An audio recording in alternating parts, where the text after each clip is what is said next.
Good afternoon, everyone.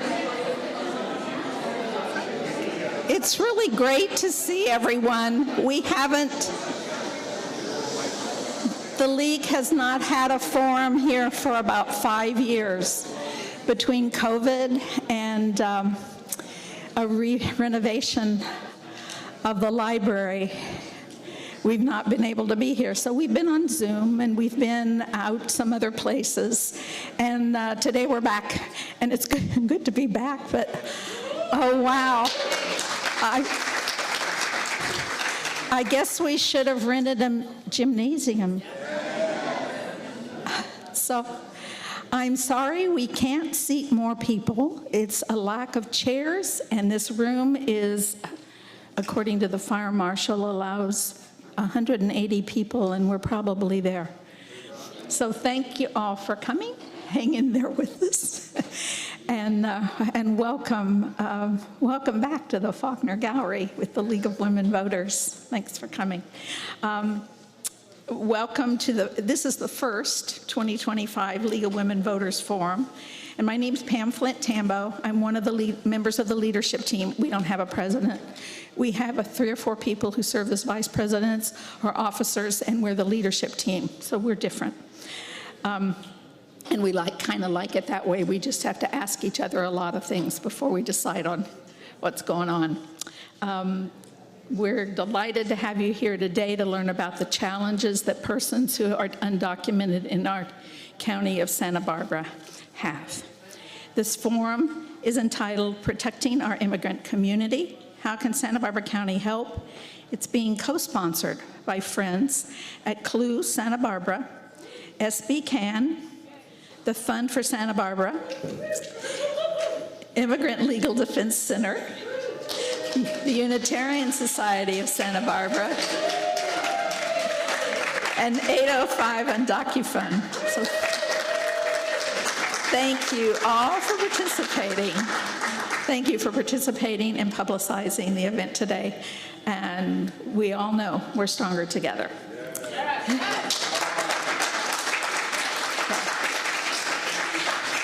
The forum today is being videotaped by TVSB for live streaming and later viewing on YouTube and TVSB channels. Sylvia Uribe of Transel Pro is interpreting live today and also on videotape. And Gary Atkins is monitoring our room sound. Thanks. Thank you all for your help. And the League of Women Voters humbly acknowledges that it's speaking to you within the traditional homelands of the Chumash tribe. We recognize and we're grateful for the First Nations who set an example of how to live in harmony with the natural world. And the League acknowledges that the land on which we live carries the heritage and the culture of the indigenous people of the Chumash. We honor the indigenous people's connection to the territories and respect the land on which we gather. Now, the League is a 105-year-old organization, and we work at the national, state, and local levels on issues of concern to our communities. And you can find more information about our organization and other organizations at some of the tables in the back of the room near the entrance, and also on the LWB Santa Barbara website. There's water available at water fountain outside, and there are restrooms outside and around the corner to the south door, toward the south doors.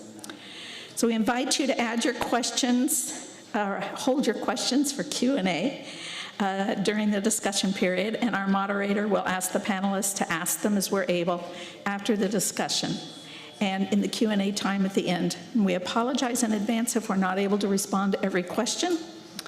So we also want to thank our forum organizer, Gail Osharenko, who's going to now introduce our folks for you. Thanks, everyone, for coming. This is a big thrill.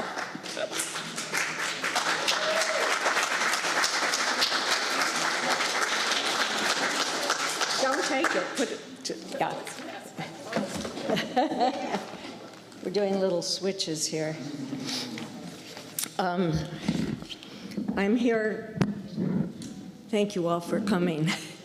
Sorry we don't have more room.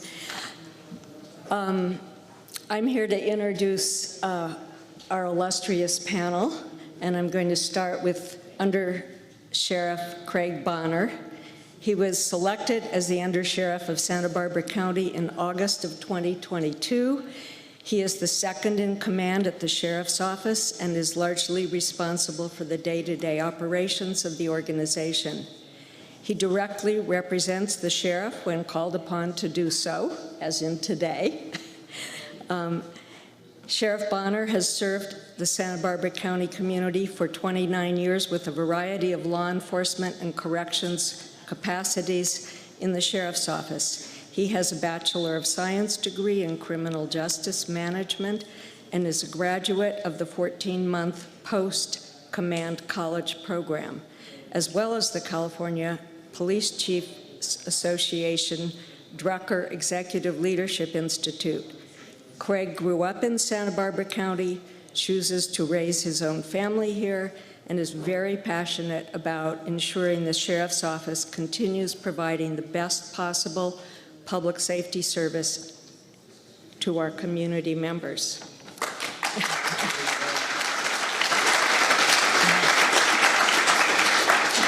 Let me move to Onyx Starrett, who works as one of the criminal investigation specialists at the Santa Barbara County Public Defender's Office, where they provide advice and training to trial attorneys representing non-citizens and advocate for clients through post-conviction relief.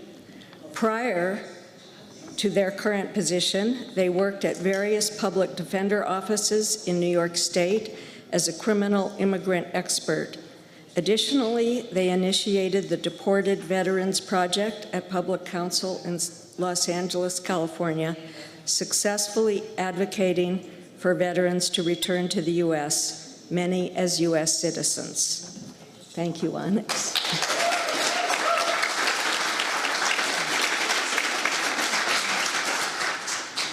Julissa Pina is the Executive Director of the Immigrant Legal Defense Center, ILDC, a nonprofit organization dedicated to providing indigent immigrants with equal access to justice and due process by providing free legal representation to individuals facing deportation proceedings and through community education to help people understand and assert their fundamental civil rights.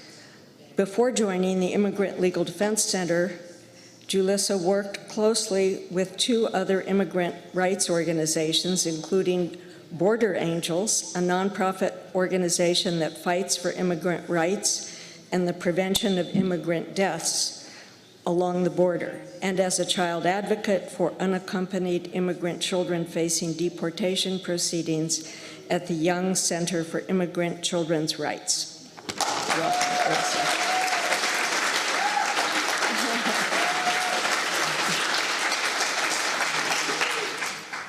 Next to Julissa is Primitiva Hernandez. She's the Executive Director of 805 UndocuFund, serving Santa Barbara and Ventura counties. An immigrant from Mexico and a DACA recipient, she has lived in the California Central Coast since childhood and is the daughter of farm worker parents. Her personal experience as an undocumented college student and working parent fuels her dedication to immigrant rights and supporting the undocumented community.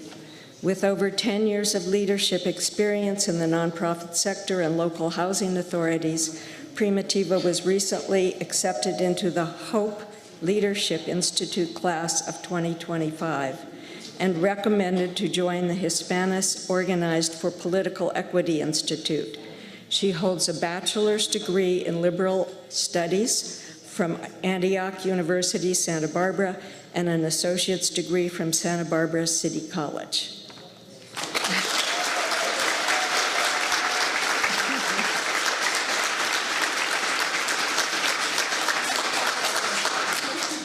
And finally, let me introduce someone who probably needs no introduction in this group, our supervisor, Laura Capps, who will moderate the panel.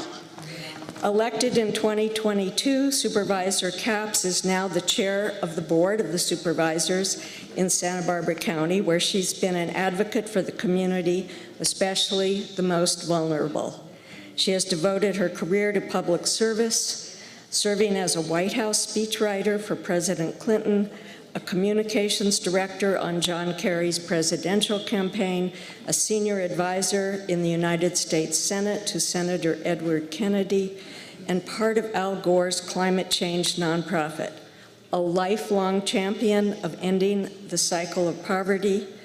Capps served as president of Working Hero Action, a national nonprofit focused on ending poverty by expanding the earned income tax credit, and served as spokesperson for No Kid Hungry to provide more food to kids in need. For 6 years, she served on the Santa Barbara Unified District School Board of Trustees. There, she led the charge from the board to create a more sustainable, powered school district. And we're very honored to have her moderating this panel for us today. Come on.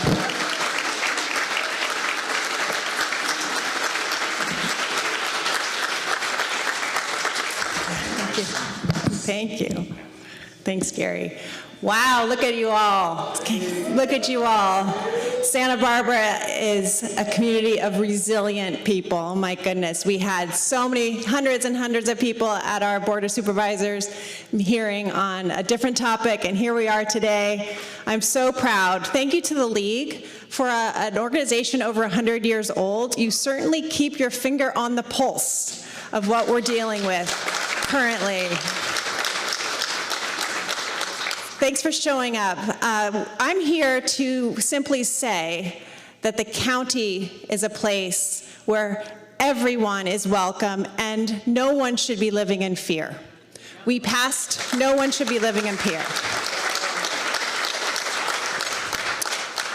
We are a compassionate county. We passed a resolution to that effect days after President Trump was reelected, unanimously supported by all 5 supervisors, stating our values of compassion, of inclusivity, of serving. That's what the county does, is we provide services, basic services, so that people are safe and so that people are cared for. So I'm here to convey that message today.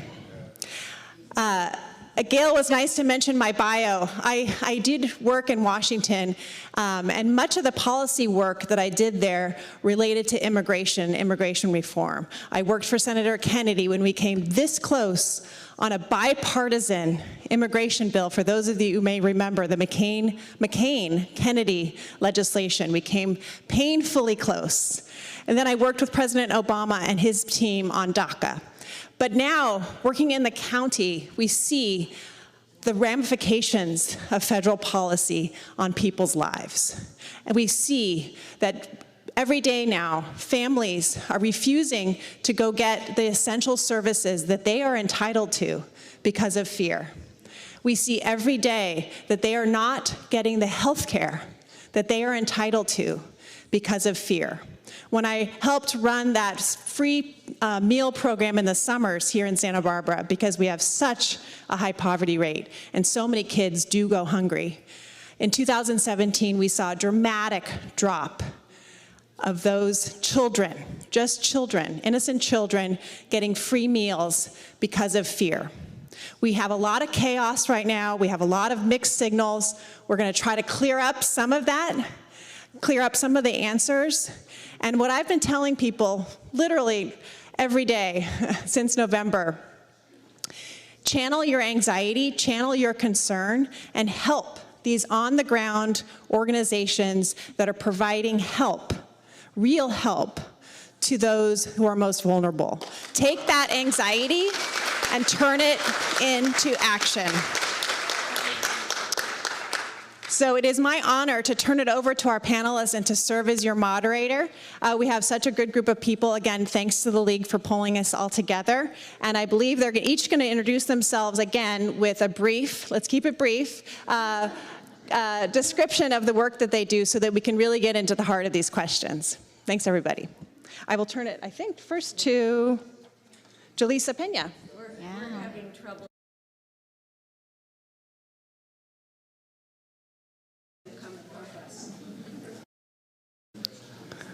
maybe, oh, you need your slides, okay. Let's give it 1.5 minute here.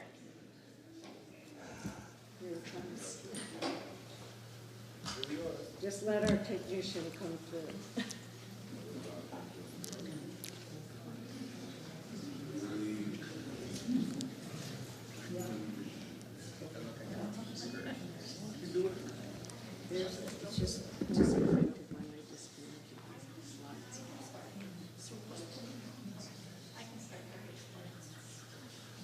Okay, Julisa's gonna get going. She's going rogue. She's just gonna speak without her slides, and we'll see if they pop up.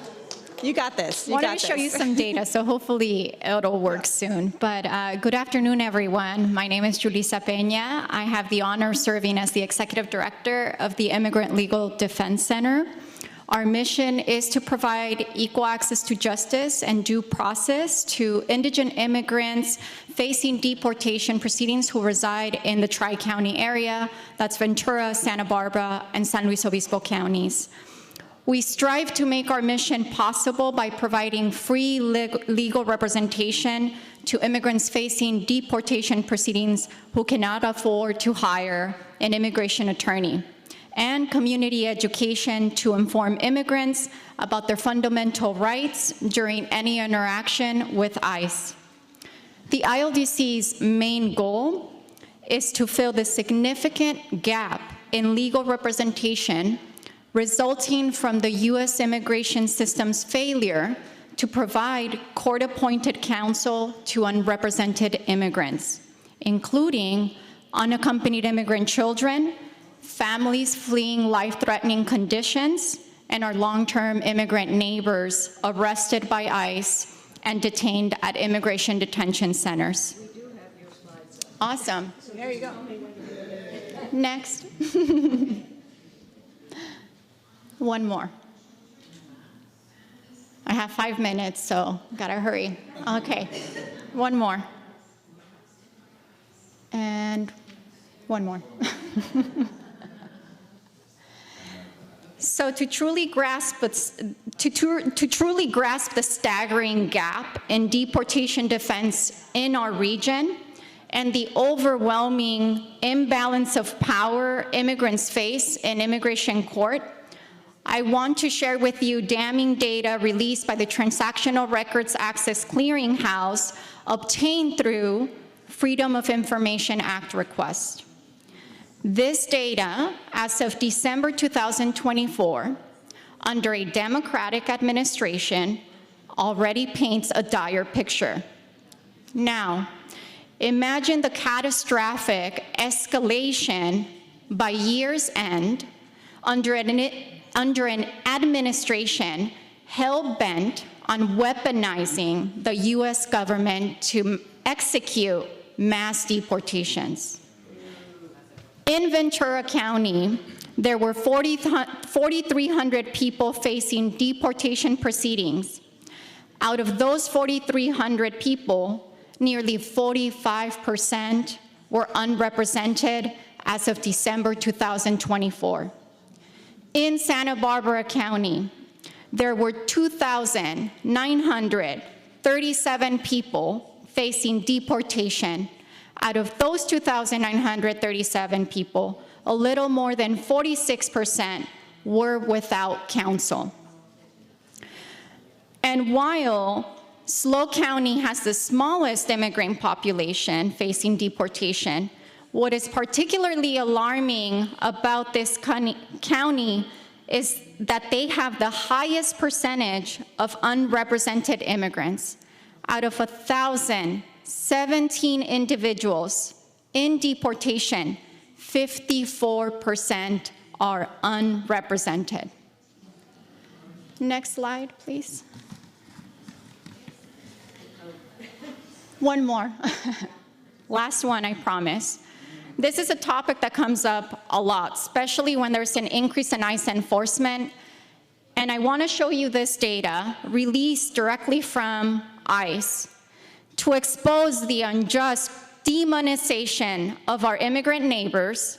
I want to share undeniable facts from Immigration and Customs Enforcement 2024 annual report.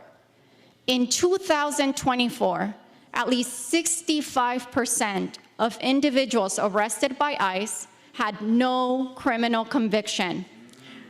Their only offense was civil immigration violation and/or they had a pending case. This is ICE's data. By comparison, during Trump's last administration, pre-COVID, the number stood at 45% in 2019 and 44% in 2020 with no criminal conviction.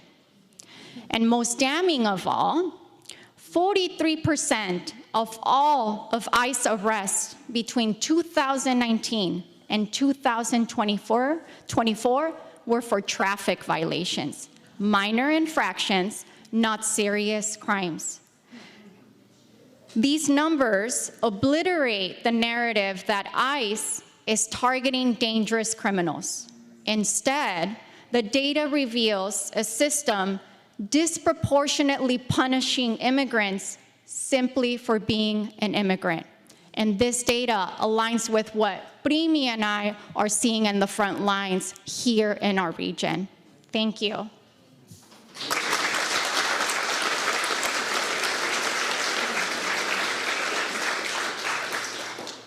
Thank you, Primitiva Hernandez.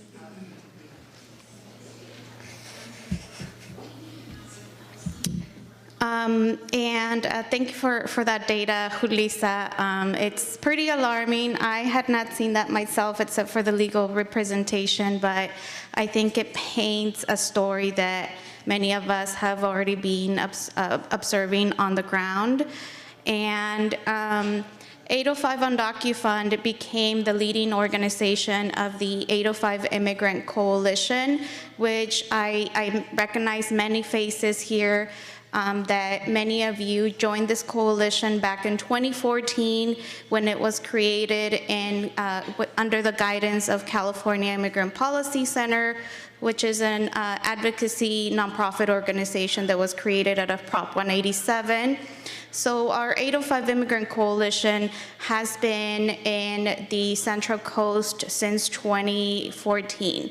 In 2016, during the first Trump administration, and due to the focus in mass deportations, CAUSE, which was the leading organization at that time, established a rapid response hotline, which is the number that has been circulating around. It's not a new hotline. It has been functioning since 2016 during the first Trump administration. During the Biden administration, since mass deportation was not a focus, not that it didn't occur, deportations, but the hotline significantly slowed down, but it continued being active. And now, back in November, when we got the results of the elections and faced with learning with what we were going to be facing, the coalition again got together and revamped the 805 Immigrant Rapid Response Network. And you can go to the next slide. These are the steering committee members currently. 805 UndocuFund as the leading organization and also responsible for the financial responsibilities of managing the hotline, as well as Mixteco Indígena Community Organizing Project, or MICOP, and Buen Vecino, which is a nonprofit in Ventura County. And our 805 Immigrant Rapid Response Network functions in the 3 counties, Ventura, Santa Barbara, and San Luis Obispo. It is a tri-county effort, and the goal is to have a system in place where we serve as the main line of defense, not only in informing our community about ICE enforcement, which localities it is present, because as we've seen with the data that Julissa presented, even though there may be targeted operations, we have already seen that there have been collateral arrests. This has happened this year here in Santa Barbara, Ventura, SLO County, and We are serving as the main line of defense. Our hotline is operating 24 hours, 7 days a week, with some paid staff, but the majority of the people managing the hotline are volunteers which serve as operators, answering those phone calls at different hours, as well as legal observers or responders who go out and verify enforcement activity, because we believe in building power, not fear. So we only promote and post information on our social media platforms that has been 100% verified.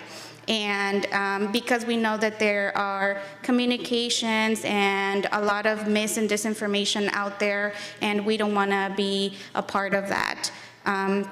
Right now we have a campaign going, and some students from UCSB are going to be promoting a video where they're encouraging the public to take a moment and see what they have witnessed, and before they post it online. Because although people may be doing this well-intentioned, wanting to promote and let the community know, oftentimes it can be confused with regular sheriff activity that is happening, police activity, and people that aren't able to tell the difference between a sheriff officer, police officer, and ICE enforcement officer isn't able to see the difference. They just see someone in uniform with, in questionable gear, and it adds to the fuel. So for us, we've made it an effort in promoting information so that the community is able to truly know and hear what is happening out in the community. And you can go to the next one. I already covered that one.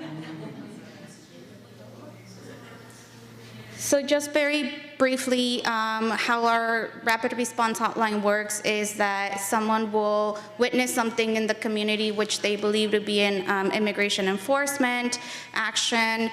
They will document, take pictures, videos, or as many details as they're able to, and they will call the hotline so that we can then deploy our responders and can verify that information.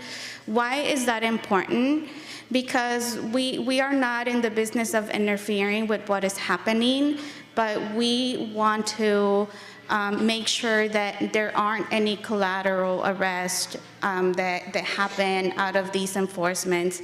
And even if people are on their target list, as you have heard from Julissa, oftentimes there isn't anything in their criminal record, maybe a DUI, other people. If this wasn't even a conversation that we were having about deportations, people with DUIs, like, if you're brave enough, raise your hand if you've had a DUI incident, whether it's here in California or somewhere else. One person over there, right? Okay. Hopefully it's only one person, but I know that there's more. How many? One is good, but I'm sure there's more of you out there, And how many of you with the DUI, that one person, did, being deported ever cross your mind because you had a DUI? But for the immigrant community, that's all it takes. So we know that there are extreme cases where it may be violent criminal offenders, but when you put a blanket connotation of what a criminal is, you're also significantly and negatively impacting everybody else. And as we've had, and as we've stated in other conversations, fear is fear, and when you have an administration that is targeting you and all you see on TV, all you hear is violent criminal offenders, and by definition under this administration, anyone who is here illegally is a criminal, then who is safe at this point? When we've had Native Americans, US citizens being deported, when we have people that have served in the military being deported. So these are the conversations that we need to have, and we are here today to tell you our truth. We know that people are entitled to their truth as well, but when people have these opinions, and we're engaging in these conversations, you know, are you able to speak your truth and leave space for us to speak our truth as well? And I think that's all. This is usually a presentation that I have for when I'm doing my trainings, but it has really good information that I wanted to share with all of you. Just recently this week, we've had targeted operations, or so they seem to be targeted operations from ICE enforcement in possibly Ventura County, for sure in Santa Barbara County, and possibly in SLO. We've already had 3 arrests since Sunday. We had 2 arrests this past Sunday and 1 yesterday in Santa Maria. The 2 on Sunday were in Santa Barbara. And something that we're able to do at our 805 Immigrant Hotline is those arrests were reported to us within a couple of hours when they took place, and right away we were able to connect them with legal support through ILDC as well as AMICO. And within less than 24 hours, we had assisted the families behind locating their family members and connecting them with support as well. So that's also something that we're able to do through the 805 Immigrant Hotline. And that's mainly what we do for the 805 Immigrant Rapid Response Network. As many of you know, 805 Undocu also was created back in 2018 as a pilot program under the leadership of Future Leaders of America Cause and MECUP, with the support of the McCoon Foundation and Ventura County Community Foundation. Due to the Thomas Fire, 805 Undocu as an organization, our focus is to provide short-term disaster relief to undocumented households in Santa Barbara and Ventura County. Long-term, we advocate for systems change at the policy level. And right now we're going through our 3-year strategic plan, our first one that we have. This past December, we completed our 3rd year of being a standalone nonprofit. And I would like to close my presentation with a sneak peek at our definition of what a disaster is for the undocumented community. Our definition of a disaster includes lack of comprehensive and humane immigration reform and exclusion of undocumented voices in decision making.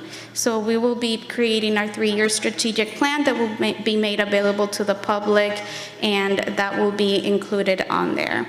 Thank you. Thank you, Primitiva.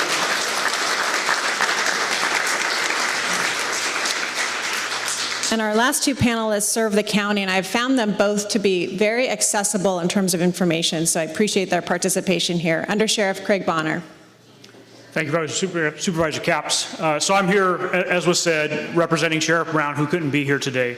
But we both recognize the importance of being here purposefully to ensure that we're getting out accurate information about the intersection of immigration and local law enforcement and local government. We recognize that there is significant fear of deportation and family separation that some of our folks within our communities are feeling.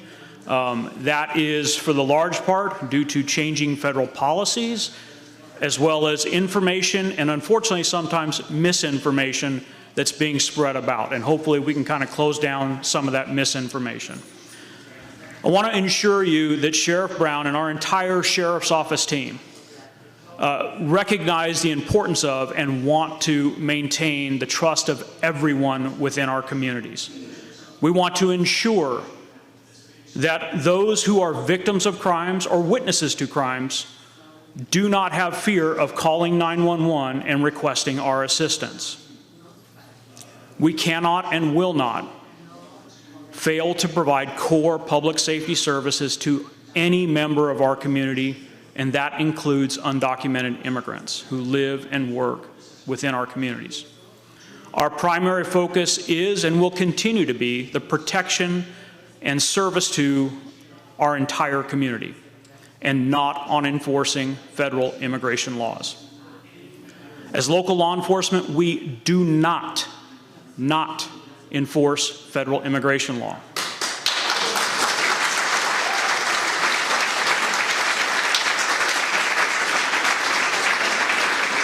We do not ask questions attempting to determine a person's immigration status. And we don't even, leave it at that. So consistent with California law, and this is the one thing that will come up and we're prepared to answer questions about. Consistent with California law, right, the Truth, Trust, and Values Acts, which is commonly referred to as SB 54, the Sheriff's Office will only share information with ICE about persons currently housed within our county jail.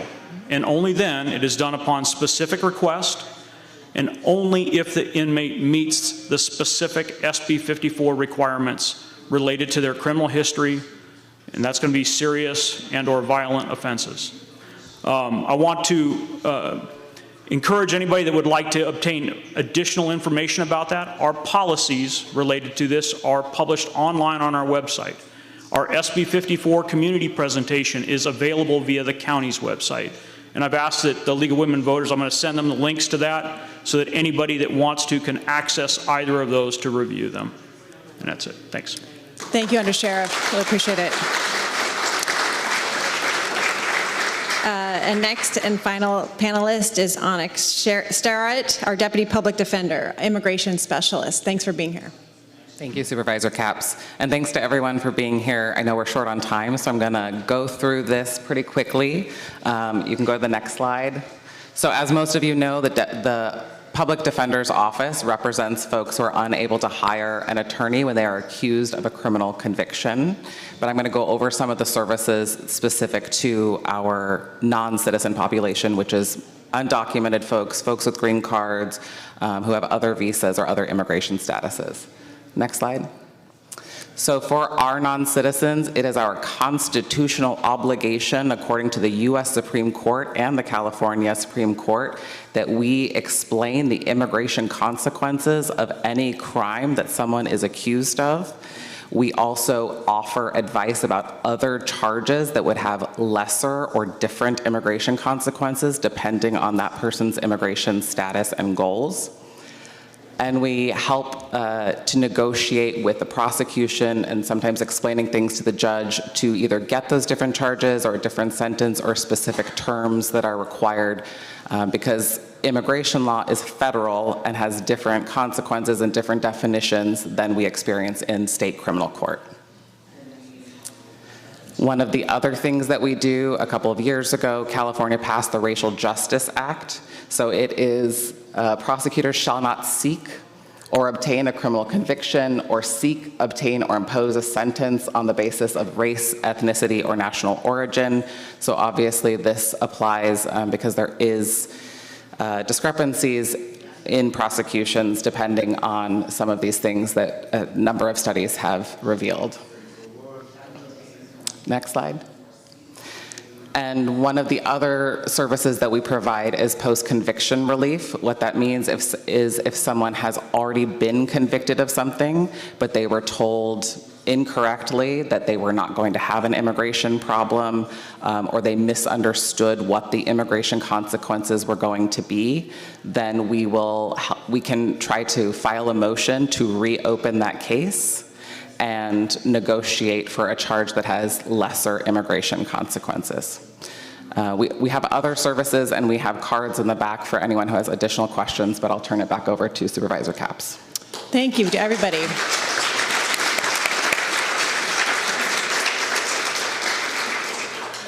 So Primitiva spoke to, I think, what's on everybody's mind, the swirl of information that came out this last weekend of arrest, or I don't even know the right way to describe it necessarily, but Julissa, I just wondered if anyone would like to add any information that people might be curious and concerned as to what happened on the west side and or what previously happened on the east side, and sort of also my curiosity, what's your role, Julissa, when something like that happens, and actually Under Sheriff Bonner as well, how are you notified when there is ICE presence? And if you could speak specifically to what happened this last weekend, as much as you can convey. Yes, so this weekend on Sunday, there were 2 calls to the hotline. Actually, one of them was a report from Casa de la Raza because they have also been doing work with families, and they were notified of an arrest that happened on the west side. And the second one was a call that came to the hotline from a second arrest around the same time, very early in the morning, around 7 a.m. on that same day. And both of those arrests, we later learned that had been by ICE enforcement. And in one particular incident, that we have a video on our social media, but we still yet have to figure out what truly happened.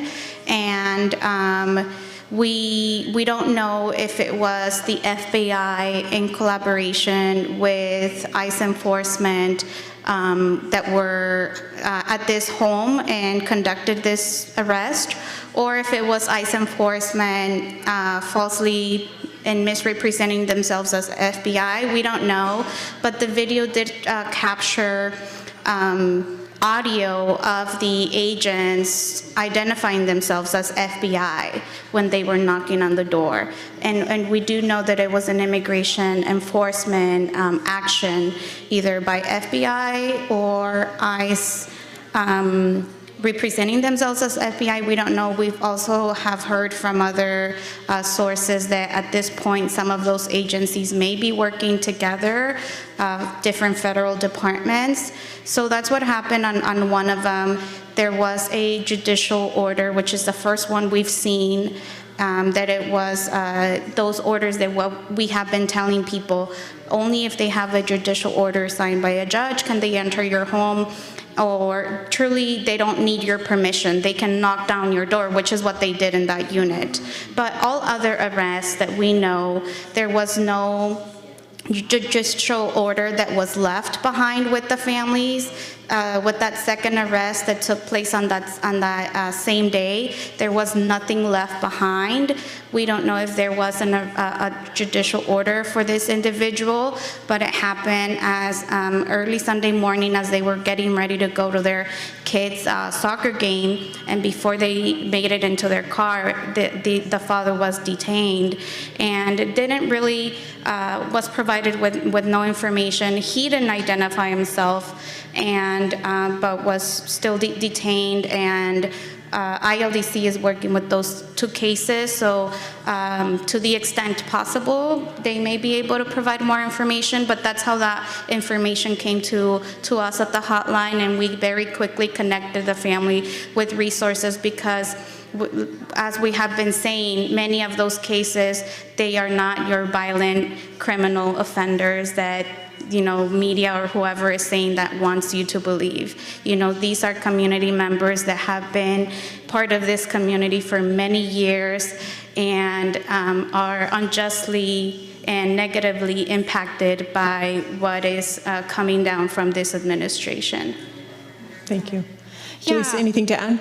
Yeah. So I do want to add to what Primi just said. I know we're being inundated with narratives of people being arrested who are serious criminals, and you need to understand that these people, even if they committed a crime, have already complied with their sentence, have been complied with their probation program, just like any other U.S. citizen here, but they're being targeted because they're undocumented and punished again by separating them from their families. And just like Primi says, sometimes, these narratives just take away from the human side of these families. These are parents, these are sons, and many of them have been here. And I can tell you the 10 people that we're currently working with that are currently detained at immigration detention centers, and we're screening to see if they're eligible for immigration relief or we can get them out on bond.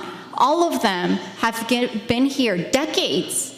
There's 2 out of the 10 that we're currently helping that have been here since 8 months old, a son with 6 U.S. citizen children, and another one that has been here since he was 10 years old with 3 U.S. citizen children. One of them that has serious mental health problems is suffering from schizophrenia, and he's the sole provider of the household. So don't forget that when you're hearing all this information about these folks being criminals, they're humans, they're fathers, they're sons, they're grandchildren themselves.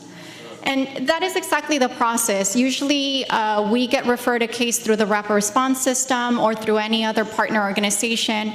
As soon as we receive a call from them, we immediately call the family, ask questions about how the arrest happened, where it happened, so that we're also learning and keeping track of ICE tactics and patterns, because it is difficult to keep up with them because they don't wear uniforms. And many of the times they're misrepresenting themselves, jeopardizing local law enforcement's trust by saying that they're the police when they're not. And so it confuses folks, and it's very hard for folks to exercise their rights because there's a confusion between federal immigration officers and local law enforcement. So we're out there trying the best that we can to help folks understand what's the difference and what to do when these ICE interactions happen.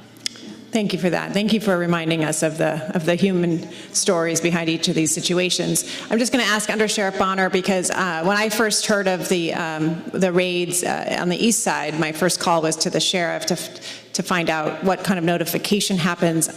Can you just explain the process? I know that I don't know if people understand what's the role of our local law enforcement. You were very clear that your charge is to enforce California law, not federal.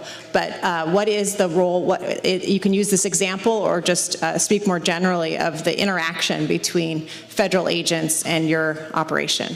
Absolutely. Thank you, Supervisor Capps. So, consistent with all law enforcement agencies, when one law enforcement agency goes into another law enforcement agency's area or jurisdiction, they're going to notify them. Now, in the case of immigration or the other federal agencies that are engaged in this, it's simply a notification. They're telling us that they have came into our area for officer safety purposes so that we don't have what we call a blue-on-blue incident, where we're getting called to the location, we don't know what we're going into. At least this way, if we get called there for whatever reason, we know what's going on. However, as it relates to these federal agencies, we are not involved. We do not go help them.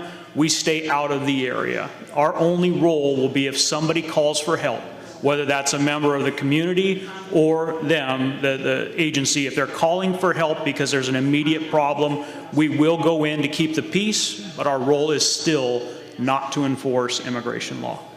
And were you in these instances notified ahead of time? We were. You were? Okay. We were. Anything you want to share on this, Onyx? Okay. So I'll move on to the next one. So every year, folks might be curious to know that the California, the Truth Act, requires the sheriff to come before the Board of Supervisors in a public way and provide data about their cooperation with federal authorities. And so in 2000, a recent Truth Act presentation was just given in December, and for 2023, it was reported that they released 5 individuals who've been convicted of crimes to ICE. And so this is a question, again, for you, Under Sheriff, that there was 33 cases and ICE picked up 5 of those from inside the jail. I'm asking this question, if you could just kind of give a proportionality of how many, how many numbers are we talking about prior to this, to 2025? I understand things are changing now. Sure. So we're talking about a very small percentage. So kind of back to those 2023 numbers that are finalized, we had about 9,984 releases from our jail facility. Of that, 141 of them, or about 1.4%, ICE requested information from us about them.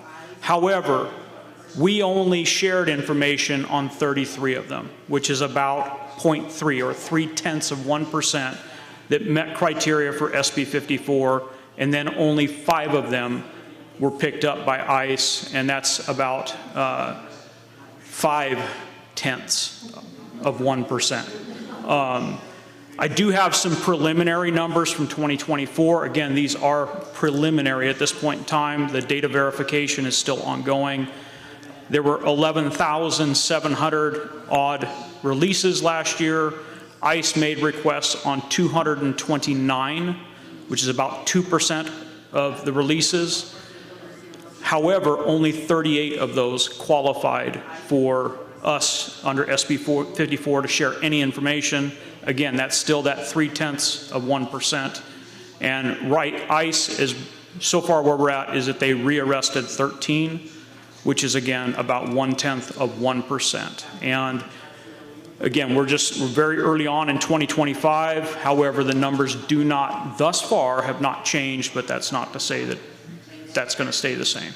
Well, thank you for providing those preliminary numbers. Do you have a sense of when they'll be final and when they will be made public to the board? Yeah, our intent is to bring this to the board. I think we're already on the long-range calendar for April. Oh, good. But the finalization of our numbers should be within the next month or so.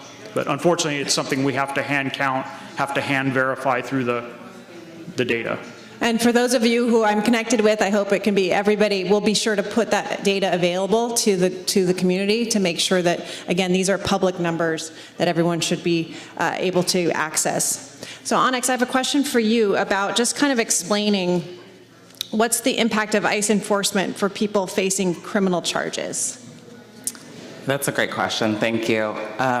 So we are seeing that ICE is arresting folks who have pending cases, and for those who are deported, obviously then they cannot come to their criminal cases, but even those who are taken to immigration detention, ICE does not arrange for people to be brought back to Santa Barbara, either by video or in person, to face their charges. So what that means is that people don't get their hearings, they don't get trials, they have warrants that are out, even though they are in communication with our office, they are trying to resolve things.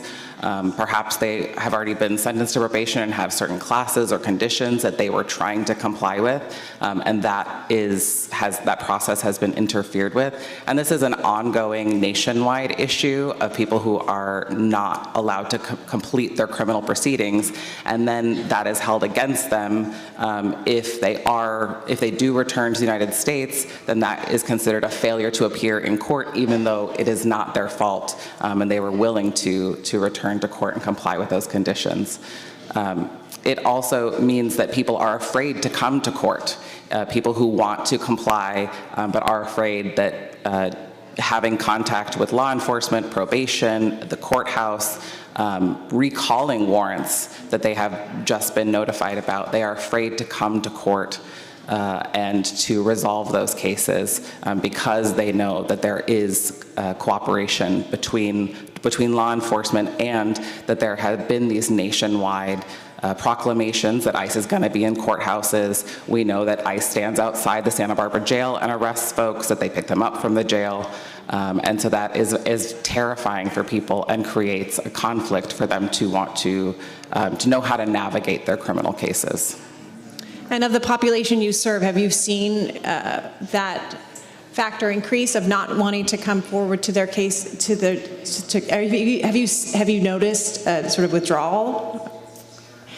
I mean, are less of your clients accessing your services, I guess is the way I want to say that. We are getting increased calls of people being afraid. Is it safe for me to come to court and appear for my case? And so we are trying to figure out ways, and quite honestly, we can't guarantee that they will not be arrested by ICE. And so we're trying to navigate the best way for them to comply with their criminal obligations without risking them and their family safety.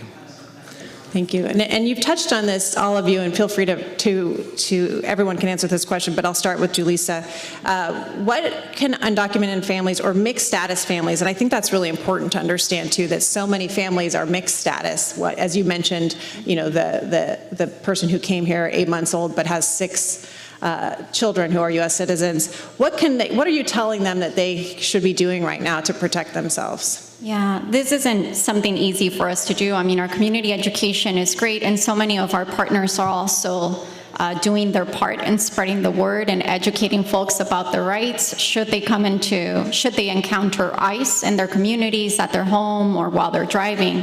But another thing that we're doing through these community education workshops is preparing folks to have a family preparedness packet. Should an arrest happen? Should the parent or parents be deported to their home country? Who are they going to leave their kids behind to? Having a temporary petition for appointment of guardian or a caregiver's authorization in place, because this has happened and is happening. And so it's having these really difficult conversations with the families to at least have something in place so that if it does happen, they know how to move forward or who to contact, who would be their emergency contacts. Yeah. Thank you. I mean, a simple thing when I served on the school board is just making sure that contact cards are up to date at schools so that the school has the right phone number for folks, for parents, et cetera, next of kin. So thank you for that. So just to tee this up to you both, of these, you're very grassroots organizations. I know it's not a big team of people that you have or a big budget. What's the greatest needs that you have right now? I do get that question asked of me all the time. Can you let us know what are your greatest needs right now? Oh my goodness. Well, you saw the data of how many folks are facing deportation proceedings. ILDC is the biggest provider of deportation defense. Now, that sounds fancy, but it's not. We're a staff team of 12 people. 10 out of my 12 staff members are legal staff. We're currently representing nearly 400 people facing deportation proceedings. We're working very hard, but it's nowhere near the 2,937 just in Santa Barbara County that are facing deportation proceedings. It is very difficult for us to fundraise and especially get seed funding. We've been able to secure state funding, but they do not provide state funding. And so in order for us to really pivot or really grow in size, we need to demonstrate that there's local buy-in. We need to demonstrate that we have the support of the community, that we have the support of foundations here locally so that we can increase that funding. And then another thing that I have always mentioned in several presentations before is that what worries me the most is the long-lasting impact the unjust criminalization of immigrants will have in our community and our children. So something simple you can all do and very powerful is to speak out against these unjust narratives, criminalizing our immigrant neighbors. Thank you.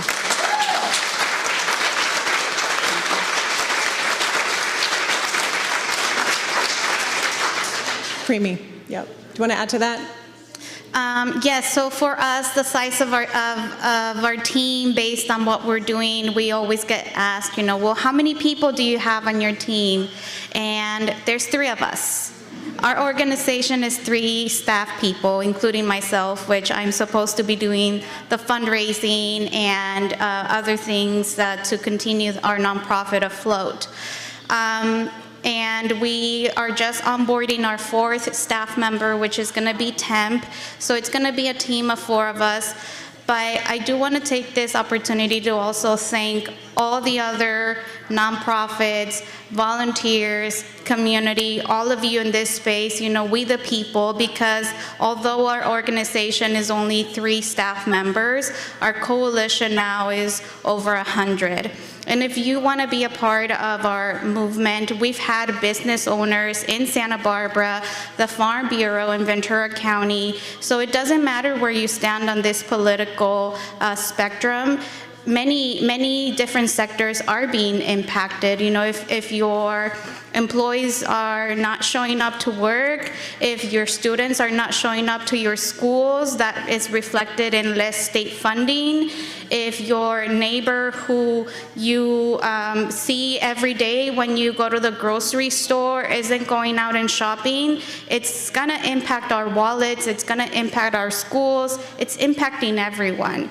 So for us, I do want to thank all the volunteers who have been supporting us in managing the hotline, as well as our partners, allies, elected officials, business sector, who have come together to support the work that we're doing.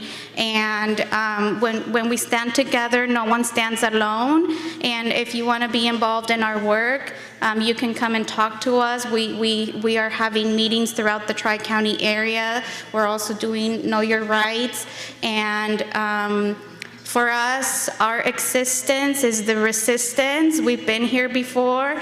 We've been through the good, the bad, and the ugly. And I told my community last night, we had a workshop at Casa de la Raza. We will be okay.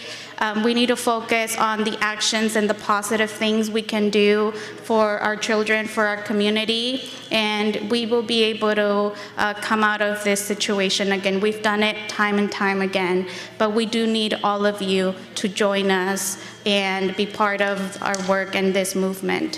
Thank you. Thank you. So, thank you. In just a minute, we'll take it to audience questions, but I just wanted to allow Under Sheriff Bonner and Honest Street Sheriff to also just, if there's a misinformation that you're encountering or any message that you just want to make sure people understand or ways to get engaged in your line of work as well, this is just an opportunity to chime in. Maybe you've covered it, and that's okay too. You know, the only thing I will just kind of echo is the importance of educating oneself about the laws, about what you can and can't do. I mean, if you want to talk about what you can do individually to protect yourself, to protect your family, that's really one of the most important things you do is educate yourself, know what you are allowed and not allowed to do. And I just want to underscore what you said at the very beginning, the fact that we would hate for someone to not report a crime, especially if they're a victim, because they might be worried about their own status or a status of a loved one, and to really understand that our public safety is there for a reason for everyone. So thank you for leading with that point. And when you call 911, it is your local agency that is coming. Yeah. So, and we do not bring federal immigration with us. That's a really important point. Anything to add? Yeah, I will just say one of the things that you can do is every year, as we've talked about, there is a forum where we do talk about the sheriff cooperation with ICE, and I think it is important for community members to show up and to make their voices heard about what they want this county to be doing.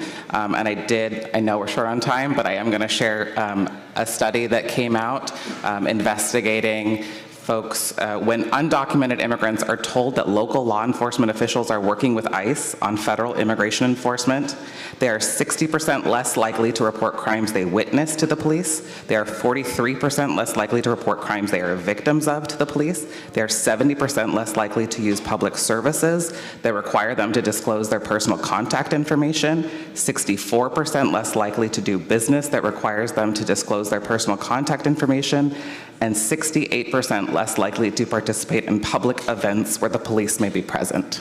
Wow. So we're really talking the fear that translates into life or death decisions. So thank you for those statistics. So now I think the league is going to turn it over to your time for questions. We just have about 20 minutes. Gail and Pam, you help me out with how this is going to function. The microphones are going to be passed around. And let's please, this is a very heated conversation. Let's really keep this to questions. I'm pretty good at making sure we keep the temperature down in our Board of Supervisors hearing, and I'm not afraid to do that here. So let's just be respectful of everyone so that we can hear each other. Thank you. Hi, I want to thank you all for organizing this. The question I have is, I understand California is a sanctuary state, but as I looked on a website, Santa Barbara was not listed as a sanctuary city.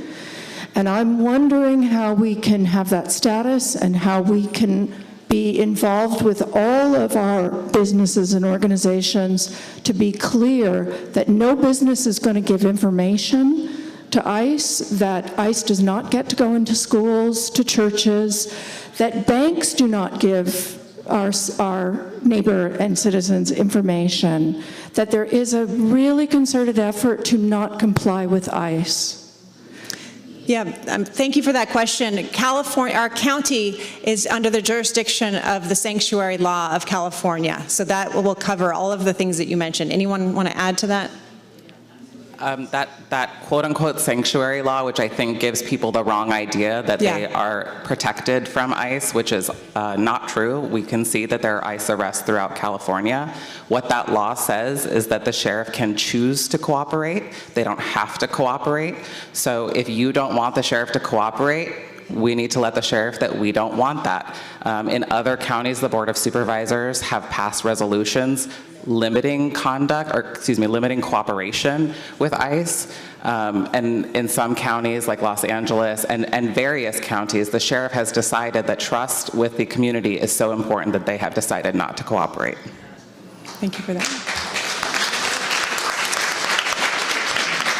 Hello, my name is Ian Page. I'm a member of Indivisible Santa Barbara.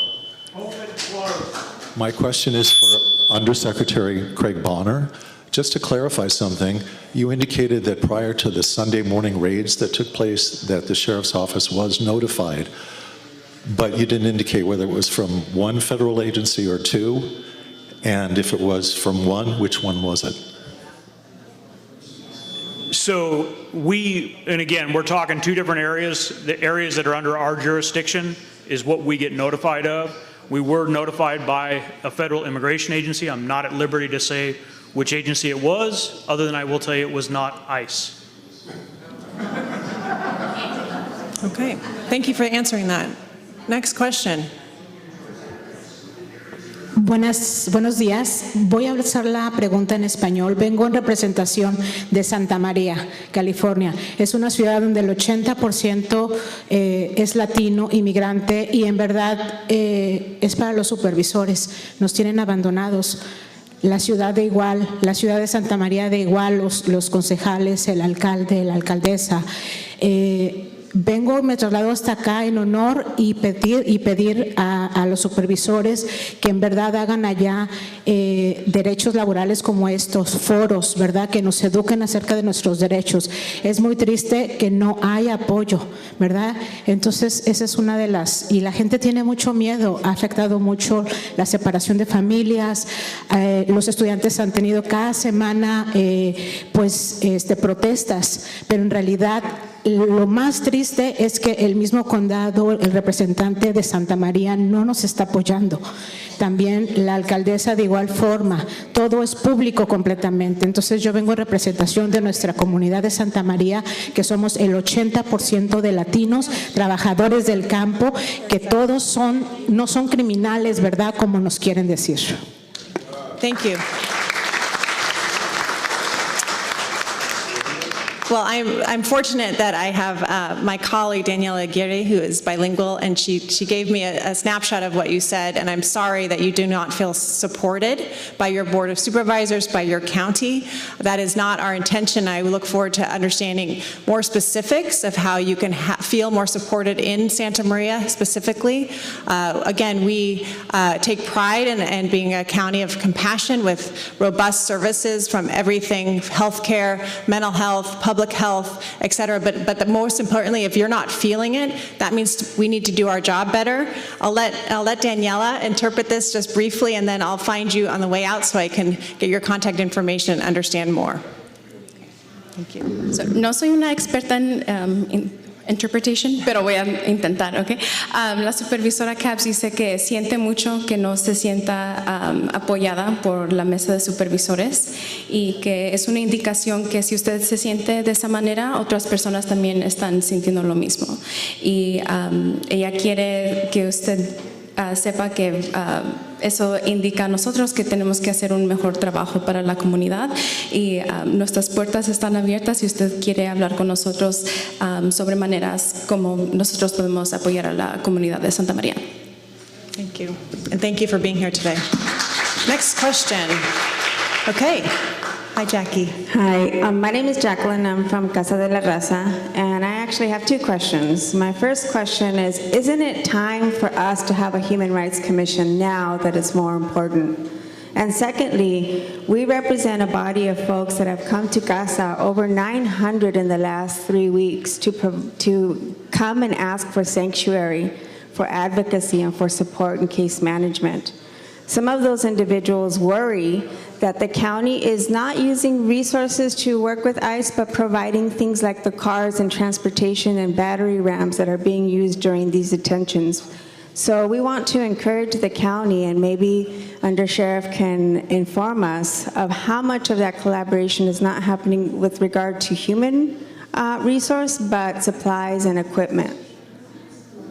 Undersheriff, are you able to take that? I am. Yeah, so the answer is zero. No human resources, no supplies, no battering rams, nothing. Thank you. Next question. I know, and I'll continue to speak with you, Jacqueline, about the Human Rights Commission and your strong advocacy for that creation. Yes, let's see, where is it going? There you go, sir. This also is for the Undersheriff. Sheriff, when you mentioned that you get notified when federal agents are going to be in an area, and that you make an effort to keep local law enforcement out of the way. If there is a situation where there is, maybe we should call it an aggressive knock and talk, where there is no warrant supporting entry, but agents are simply there trying to gain entry consensually and are not receiving the consent, and they've been asked to leave, will you respond to enforce trespass laws against those federal agents when they refuse to leave?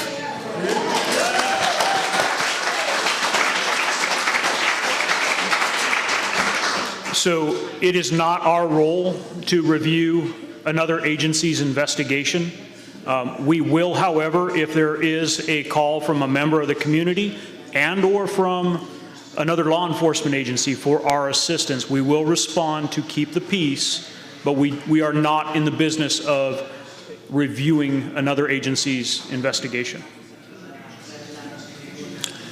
Okay, I'm looking for signals on where the mic is next. Okay, back there, yes, next question.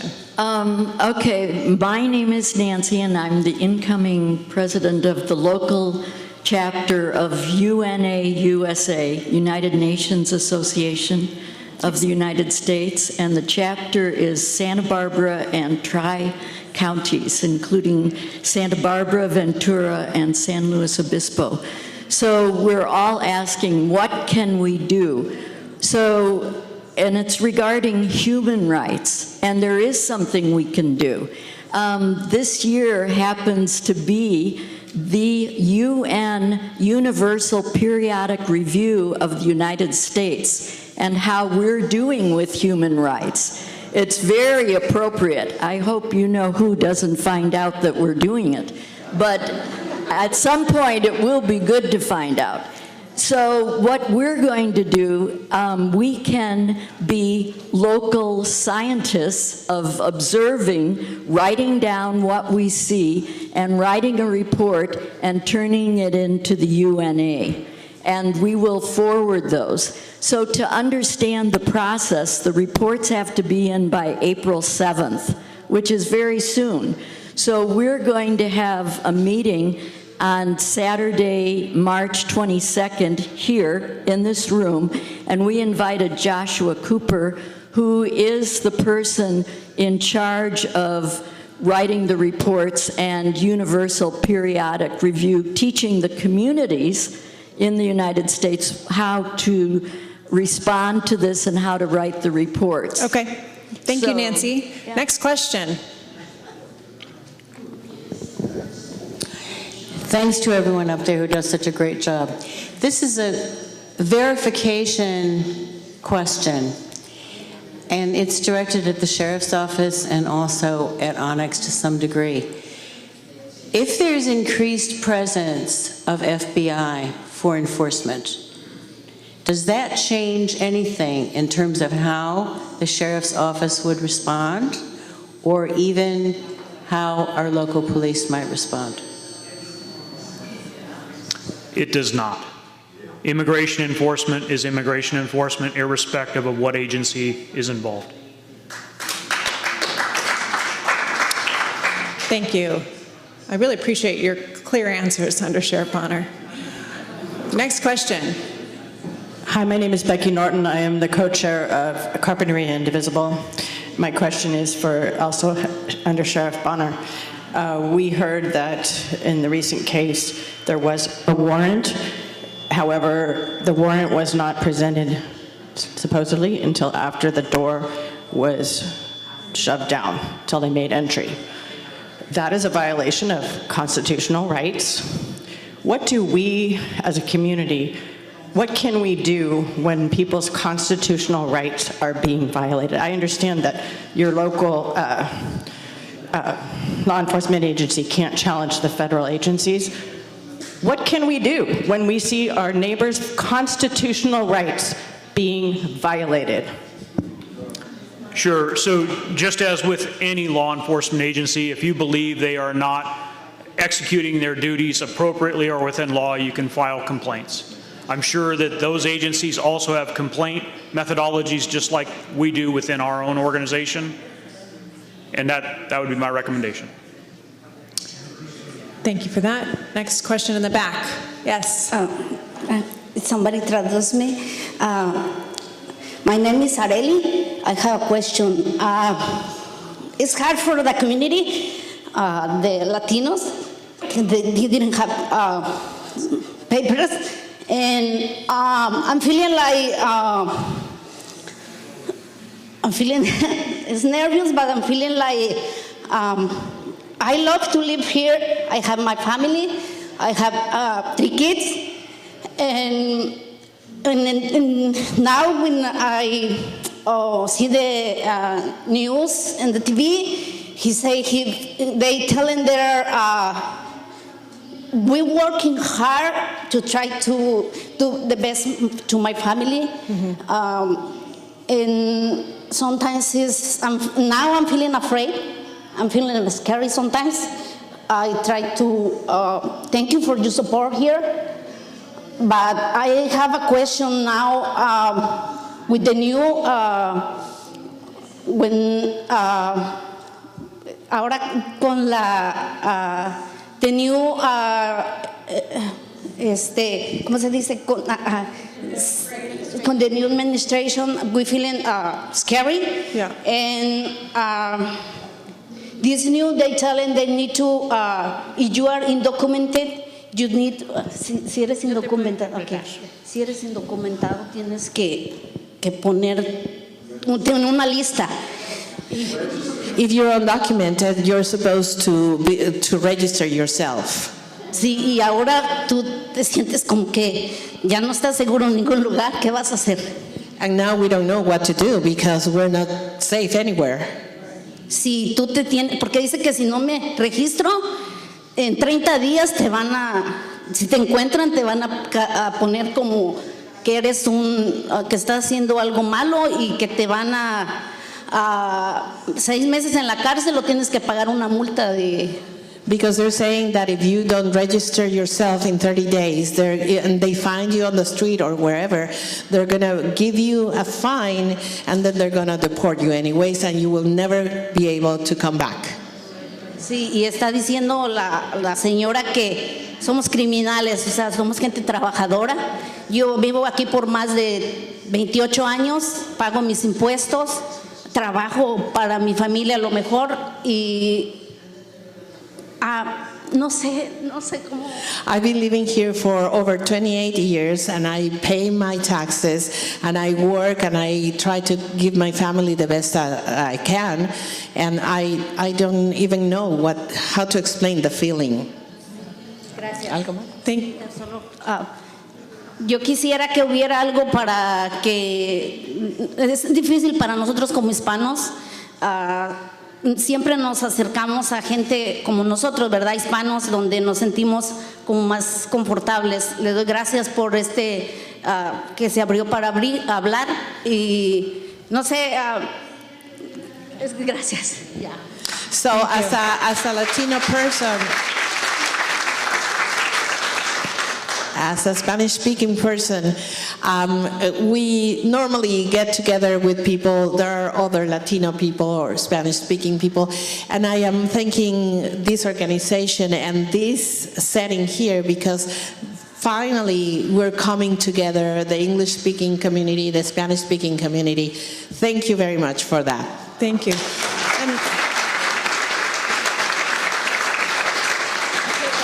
Thank you for your bravery and expressing the fear that you're feeling and for being here today. I don't know if anything you want to add, but maybe we should wrap this up. Thank you for that. And one last question. Yes, sir. Good day, all. How do you do? My name is Leo Smith, Pastor Leo of Eternal Life Organization, an initiative to feed, house, and educate the world. I would like to please first thank Under Sheriff Bonner for mentioning that small percentages that have been turned over to ICE from the jails, as we appreciate and commend the stance that Santa Barbara County, Santa Barbara City, and that law enforcement has on these issues. Yet Ms. Hernandez mentioned that U.S. citizens have been deported in these circumstances. We'd like to first ask of how so, and in addition to the litigation and legal support, what do we have in place to adequately and sufficiently support the families that are left behind? Housing, those who had their sole breadwinners taken. What are we doing as a community, as the agencies that we have, to see to it that they are rectified and that they are well, please? Thank you. Thank you for that comment. And in even Onyx's prior work, they could speak to not only U.S. citizens, but Native Americans who are U.S. citizens, but originals of these lands, and veterans, U.S. veterans, with the promise that they would be giving citizenship and being deported. So it's more than just U.S. citizens as a blanket statement. What are we doing to support those that are left behind? Community is saving community. I know that many of you here are involved in the mutual aid that is needed to support these households, although a small number, but even if it's, in my opinion, 0.000 of whatever it is one too many, because it's not the same opportunity that is afforded to other people. They are robbed of an opportunity to complete the programs that are afforded to other people solely on the basis of their legal status. And we also have to remember that we tend to speak and focus on what's happening here, but we are not addressing the fundamental reason why people are coming here, despite what they're going to be facing on the road, despite what they see is happening here. People are still willing to risk their lives to come to a place where they're going to be unwelcomed, where they're going to be targeted, and you got to question why. Why are they coming from those places? And what has been the influence in those areas that has led to cause this human migration, including myself? I'm from Guerrero, Mexico. I've never gone beyond my hometown of Mexico to anywhere outside of California or Nevada. So where do I need to go? These are the lands where our ancestors, the people where I come from have lived for thousands of years. So I've never gone off of this piece of land called America as a continent. So we got to think about all of those and who are the people that are coming here, and think, the broader picture, what's happening overall. And unless we address those issues, it's going to continue happening. And when there is a broken immigration system where they tell you to get on a line to come here legally, and there is no line, then we have to do something collectively as a society, all of us. Doesn't matter where you are in the political spectrum. Like, I don't have parties. I can't even vote. I just look at issues and people and how they're impacted. Doesn't matter who you vote for. People are people at the end of the day, and we all got to come together and support each other. Thank you.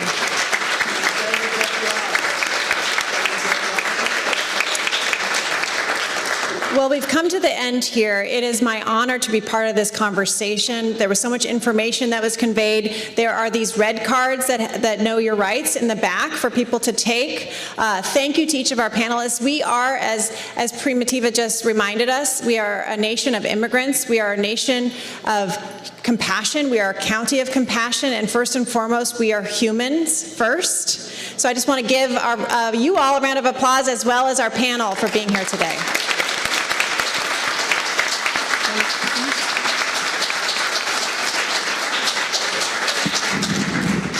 Thank you all for coming. Please take your time leaving. Don't trip over anybody. And later, I hope soon, TVSB will upload today's event on the Legal Women Voters channel on YouTube. And we hope you'll watch it if you missed something today and want to hear it again. What time is the show? It's not a show. It's on YouTube. On YouTube. Thanks, everybody. Be careful going home. There's lots more to do.